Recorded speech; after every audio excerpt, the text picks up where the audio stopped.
धरा अवतरण करिसेंती विघ्नराज। धरापृष्ठरे भक्तों दर्शन देवे पार्वती नंदन गजानन गणपति। गणपति पूजा पाई गाँठू सहर उत्सव मुखर हो पड़ी। प्रत्येक स्थान में पूजा पाउछंती अग्रपूज्य गणेश। विभिन्न पूजा मंडप में भिन्न भिन्न भाव में दर्शन देउथबा बेले गजपति जिला पारलाखेमुंडी स्थित माठिया साई जगन्नाथ बेश दर्शन देउछंती विघ्नराज। एठारे प्राय दीर्घ 28 वर्ष है साई बासिंदा पक्षर गणेश पूजा अर्चना होउथबा बेले एही वर्ष मध्य एक नियारा ढंग से पालित हो जाइछि गणेश पूजा। प्रत्येक वर्ष भिन्न भिन्न साजसज्जा करुथबा बेले एही वर्ष मध्य किछि नियारा करछंती साई बासिंदा। एही वर्ष पूजा मंडप रे जगन्नाथଙ୍କ बेश दर्शन देउछंती विघ्नराज। एही दृश्य देखियाकू भक्तों समागम होइथिबा देखिया मिलुछि।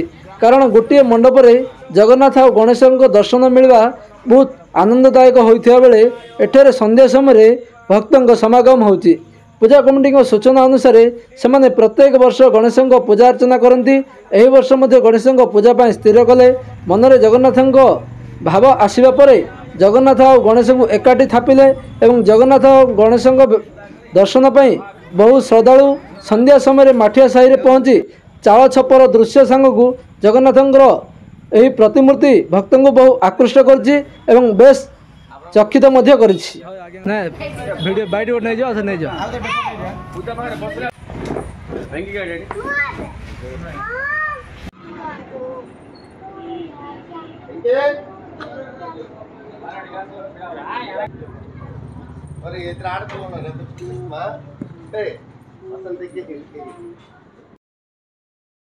हरिकृष्ण बेहरा मु माठिया साईरवासी आउ 28 वर्ष है ये गणेश पूजाटा आम करी एथर आम गजाननकर अवतार रे जगन्नाथ को निर्माण करने आग्रह होइतिलु।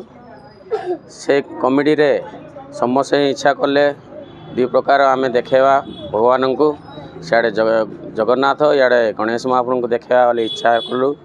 सब इच्छा करले आम सब मिसी 10 दिन रे ये कामड़ा करी आज गणेश पूजा रे आमे सबू शेष करूँ।